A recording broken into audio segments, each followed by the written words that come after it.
Emmanuel Oliveira's hands won't stop shaking. It's 2:47 a.m. in Groningen, Netherlands. The university library is empty. Fluorescent lights humming that frequency so low you feel it in your chest before you hear it. He's staring at a fragment. Just a fragment. 4Q362. 23 millimeters wide. Blackened leather barely holding together. He's been staring at this same fragment for 6 months. 6 months of nothing. Then, 3 minutes ago, he saw it. 5 symbols in sequence. And once you see it, there's no unseeing it. His heart is slamming against his ribs. His mouth tastes like copper and stale coffee. Because if he's right, he just cracked a code that's been impossible for 70 years. If he's wrong, his career is over. But here's what makes his hands shake. What really makes them shake is what comes next. Because this fragment, it's encrypted, deliberately hidden.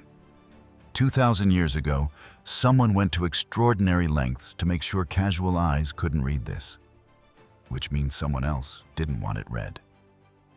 And Emmanuel Oliveira just figured out what they were hiding. Let me back up. Because to understand what he found, you need to understand what everyone's been missing. What the experts have been wrong about. What the textbooks won't tell you. The Dead Sea Scrolls aren't what you think they are. Your name is Muhammad Edidib. The year is 1947. You're not looking for history. You're looking for a goat. One stupid animal that wandered off somewhere near Qumran. These limestone cliffs that rise like broken teeth above the Dead Sea. The sun is murder on your neck. The rocks are sharp under your feet. You're irritated, thirsty, done with this. But you grab a stone, throw it into a dark cave opening, expecting the bleat of a frightened animal, hearing something else. Clay, shattering, echoing. The sound travels up your spine. You freeze.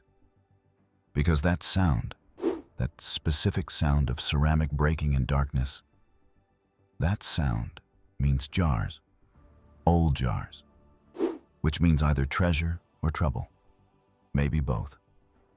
You climb into the cave. Your eyes adjust.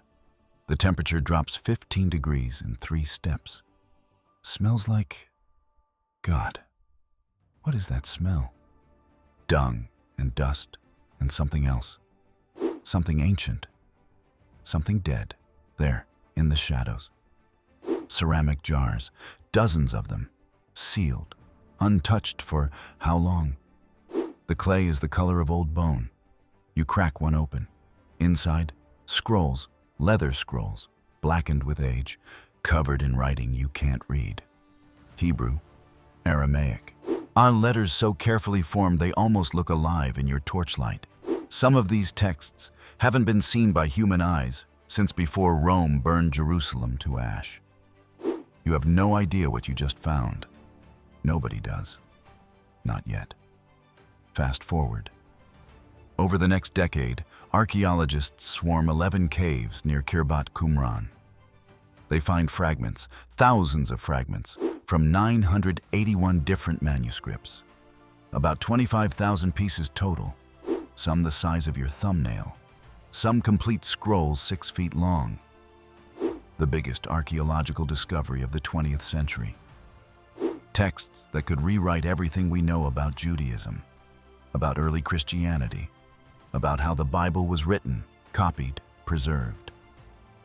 One problem? Nobody can figure out when they were written. See, here's the thing they don't advertise.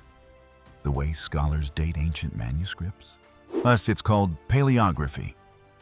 Fancy word for looking at handwriting and making an educated guess. Educated guess. An expert squints at the curve of a Hebrew letter and says, this aleph looks early Hasmonean style, so 150 to 50 BCE? Another expert looks at the same scroll and says, no, That's clearly late Hasmonean, 100 to 50 BCE. Who's right? Both. Neither. Depends who you ask. For 75 years, the entire timeline of the Dead Sea Scrolls has been based on expert opinions about handwriting. Opinions that often contradict each other. Opinions with no hard evidence behind them. The whole system is built on a house of cards. Beneath the surface, here's what they won't tell you. Paleography assumes Hebrew script evolved in a straight line. 4th century BCE letters looked like this. 1st century CE letters looked like that. So manuscripts fall somewhere on that timeline based on their letter shapes. Sounds logical. One problem. There are almost 0 dated manuscripts to anchor that timeline. Read that again. The dates we've been using. Dates that determine how we interpret the development of Jewish thought, the origins of Christianity, whether biblical books were written when we think they were. Those dates come from comparing undated manuscripts to other undated manuscripts. It's circular reasoning wrapped in academic credentials and published in peer-reviewed journals. Mladen Popovic, professor at the University of Groningen, admitted the problem in 2025. There is an almost complete lack of date-bearing manuscripts. Translation: we've been guessing, educated guessing, but guessing. The model says Hasmonean script, named after the Jewish dynasty, 140 to 37 BCE, slowly evolved into Herodian script, King Herod's era, 1st century. Neat timeline, linear progression, everything fits, except when it doesn't, which is most of the time. June 4th, 2025. A study drops in the journal PLOS, one that changes everything. Title: Dating Ancient Manuscripts Using Radiocarbon and AI-Based Writing Style Analysis. Lead author, Mladen Popovic. The same guy who admitted paleography is broken. Alongside him, Maruf Adali, computer scientist. Lambert Shoemaker, pattern recognition expert. Johannes van der Plicht, radiocarbon dating specialist. What they built? An AI. They named it Enoch. Not random.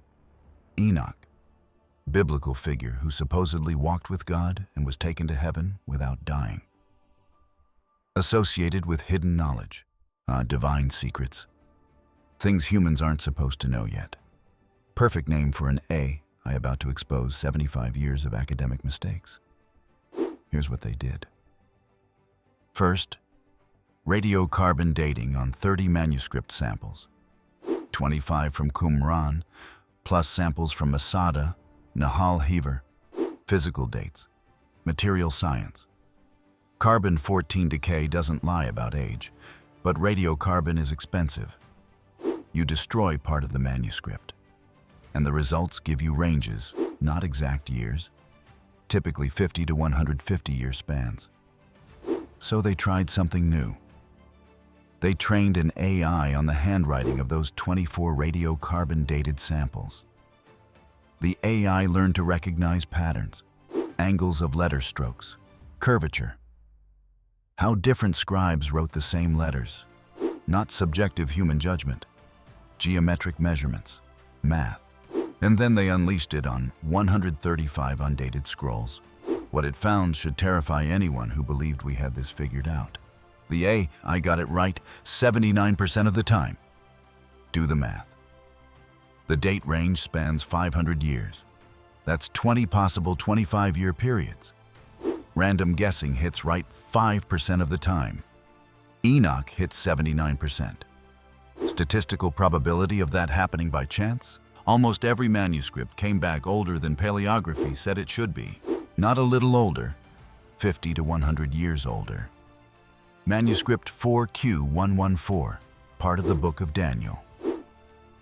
Biblical scholars date Daniel's writing to around 165 to 160 BCE during Jewish persecution under Antiochus IV.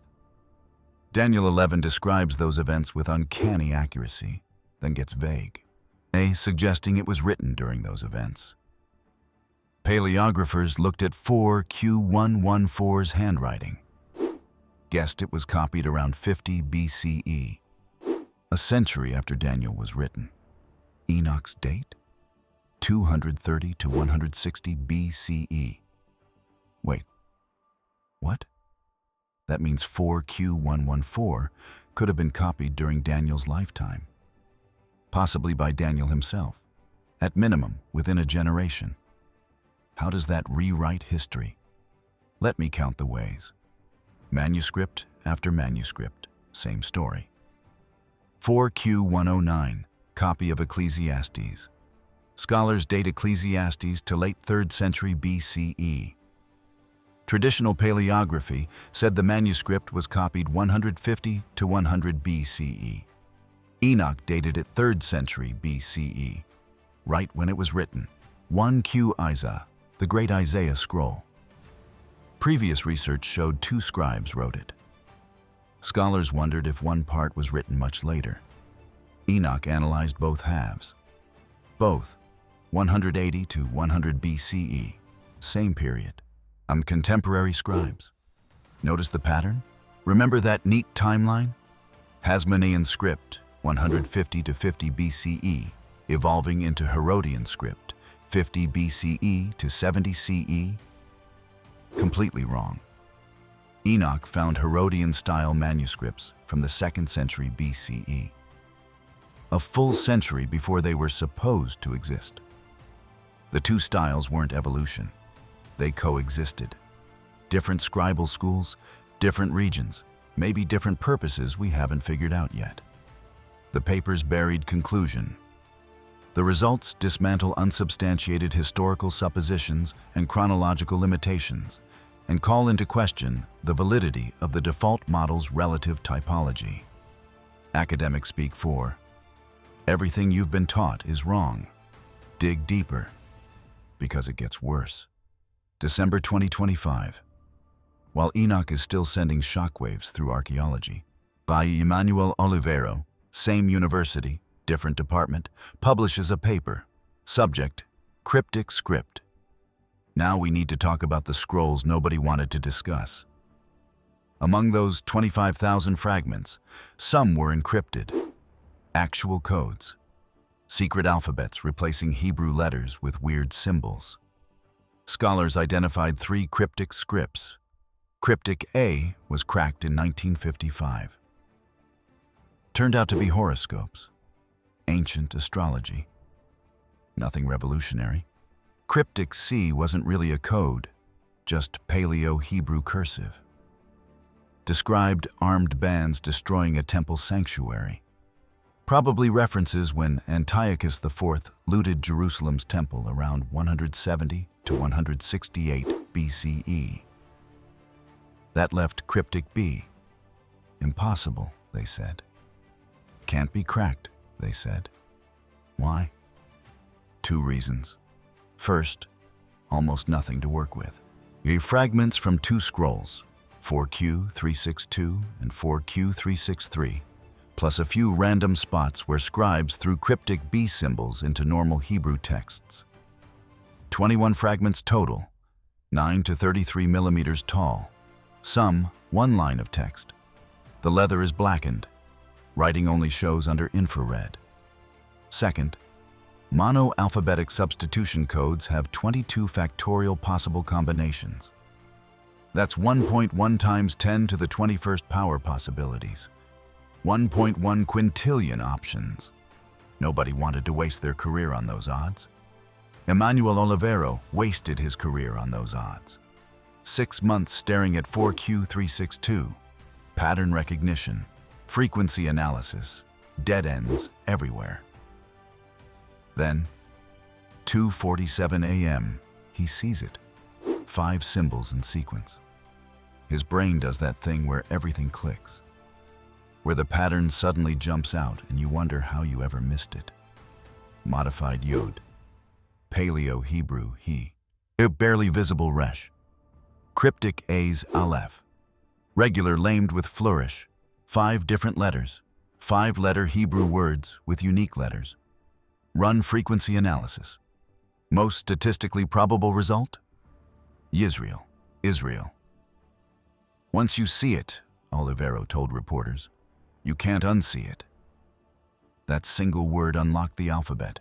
5 letters identified. Test combinations for the remaining 17. Cross-reference biblical idioms. Look for patterns. 2 months. That's how long it took to crack 70 years of impossible. What did Cryptic B say? End times prophecies, references to Judah, tents of Jacob, phrases like shall forsake, numbers possibly indicating dates, nothing explosive by modern standards. But here's what matters. Why encrypt it? The academic papers dance around this. Let me connect the dots, they won't. Now, Enoch proves scrolls are older than we thought. Some copied during their authors' lifetimes. Cryptic B proves some scribes deliberately hid texts from casual readers. Now ask, why hide them? Official story. Cryptic scripts showed prestige. Only educated elites could read them. Fancy calligraphy for ancient aristocracy. Here's another angle. What if texts were hidden not from uneducated masses, but from authorities? Dead Sea Scrolls span brutal centuries. Foreign occupations, religious persecution, Maccabean revolt, Roman domination, internal conflicts between Pharisees, Sadducees, Essenes, Zealots. What if Cryptic B wasn't prestige? What if it was survival? Texts authorities couldn't casually read. Prophecies that could get you killed if wrong people understood. And information needing specific communities without endangering messengers. Think about what Enoch revealed. Manuscripts copied faster than we realized. Extensive scribal networks operating centuries before Christianity, already treating texts as sacred. Worth preserving at tremendous effort. Now add, some deliberately encrypted. What else are they hiding in plain sight? Let's pause on that name again. Enoch. Among the Dead Sea Scrolls, multiple copies of the Book of Enoch. Ancient Jewish text, not in Hebrew Bible, but preserved by Ethiopian Christianity. Fragments at Qumran. Book of Enoch describes fallen angels teaching humans forbidden knowledge. Astronomy, writing, weapons, cosmetics, secrets of heaven humanity wasn't supposed to know. Apocalyptic visions, end times prophecies, final judgment descriptions. But now consider, the A I named after that figure just revealed our entire understanding of ancient Judaism's timeline is wrong. That texts we thought were copies generations after composition were actually contemporary. That scribal networks had sophistication we never credited. We're only 10% through analyzing the scrolls. Thousands of fragments haven't been radiocarbon dated. Manuscripts Enoch hasn't touched. Texts so degraded, even AI-enhanced imaging can't read them. Yet, what happens when we run next-generation tech on those? You need to understand how Enoch works, not magic. That's what makes it scary. First, Binet. Neural network designed to binarize degraded scroll images. These aren't clean photos. Scrolls are 2,000 years old. Ink faded. Parchment darkened to almost same color as writing. Humidity damage. Time damage. Air handling damage. Binet strips it away. Creates images showing only ink traces against pure white. No texture, no staining, no ambiguity.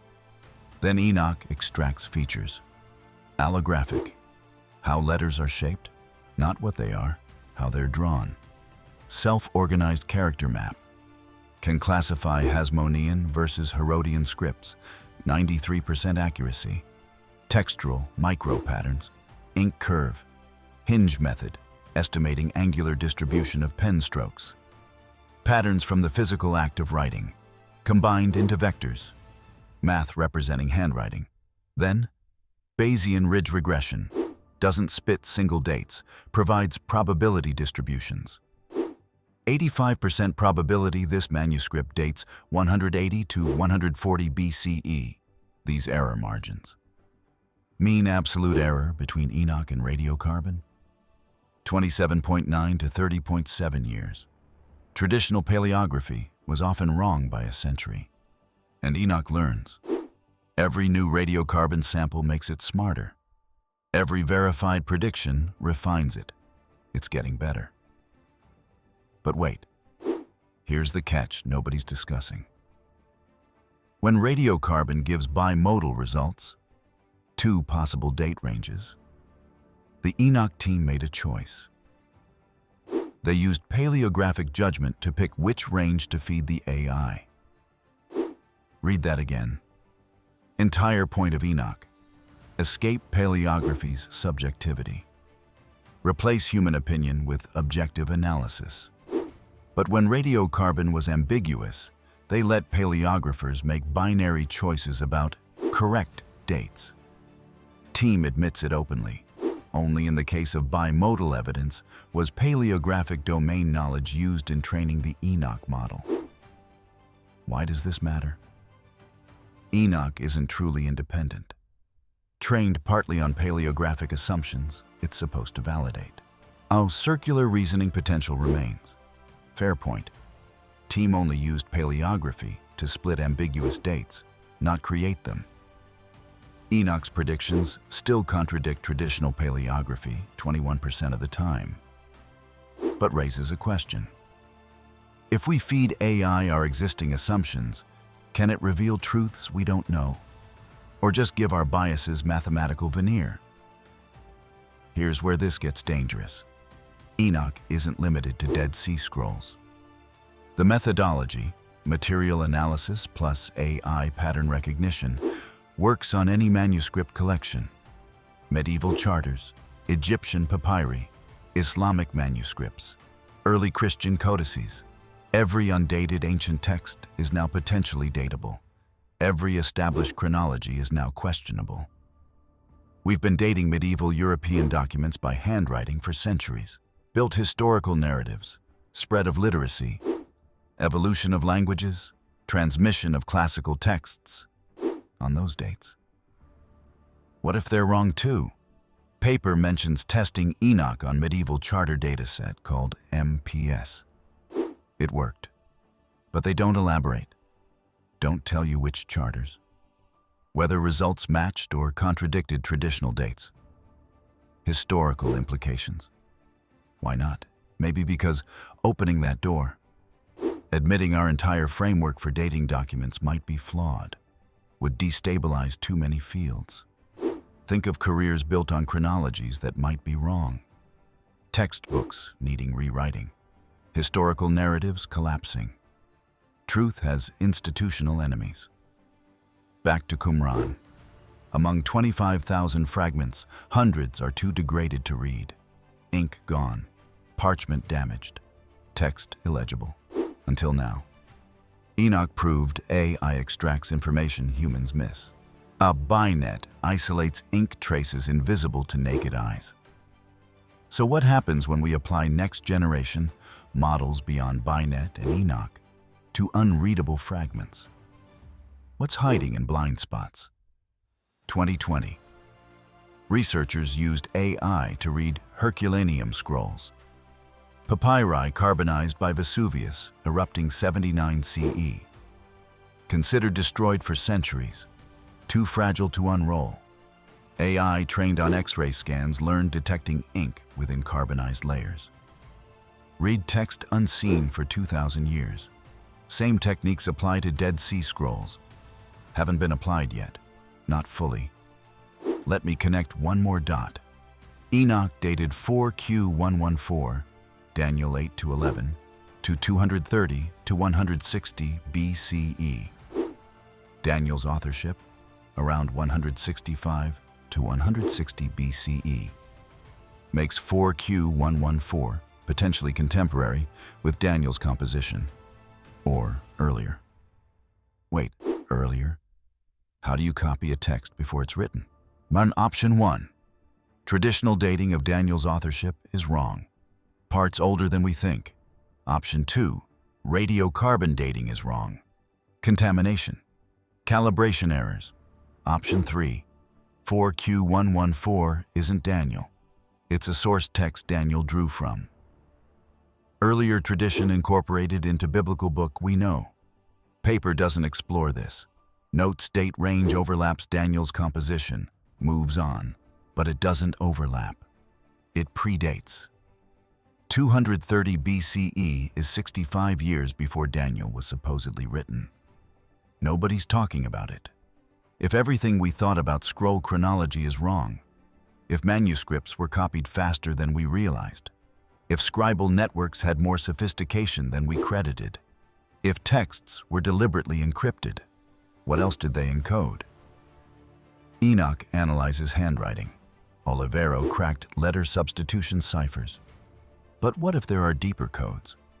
Numeric patterns, textual acrostics, hidden layers revealing themselves only when you analyze manuscript traditions across centuries? Essenes, likely the community behind many scrolls, were obsessed with hidden knowledge, divine secrets, esoteric scripture interpretation. What if the scrolls themselves are the code?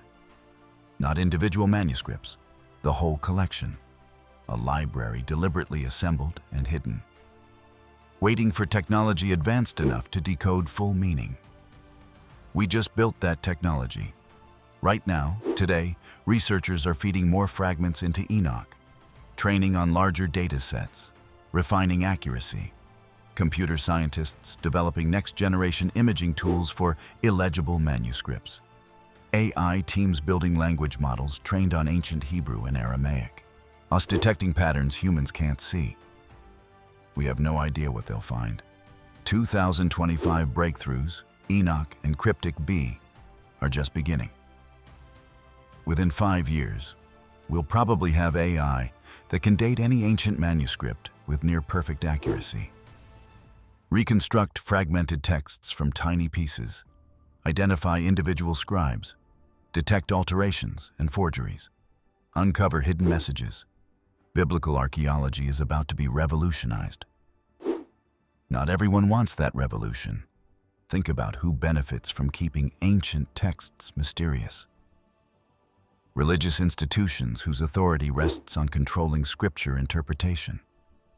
Academic departments whose expertise becomes obsolete if AI does their jobs better. Museums and collectors whose fragments might be proven fakes. Governments using scrolls for political and cultural claims. Powerful entities. And AI just made their gatekeeping irrelevant. Anyone with access to digital Dead Sea Scrolls Library, Israel Antiquities Authority, and computing power can now run analyses. Verify Enoch's findings. Test hypotheses. Democratization of knowledge is usually celebrated, until it threatens people currently controlling that knowledge. I'll leave you with this. In the paper describing Enoch, buried in supplementary materials, there's a note about future research. One line. Additional specialized analytical chemistry methods were applied before and after sample pretreatment to demonstrate that the total amount of lipid materials is below a threshold that does not significantly skew the 14C date. Lipid materials, oils, fats. Why would 2,000-year-old parchment have oils?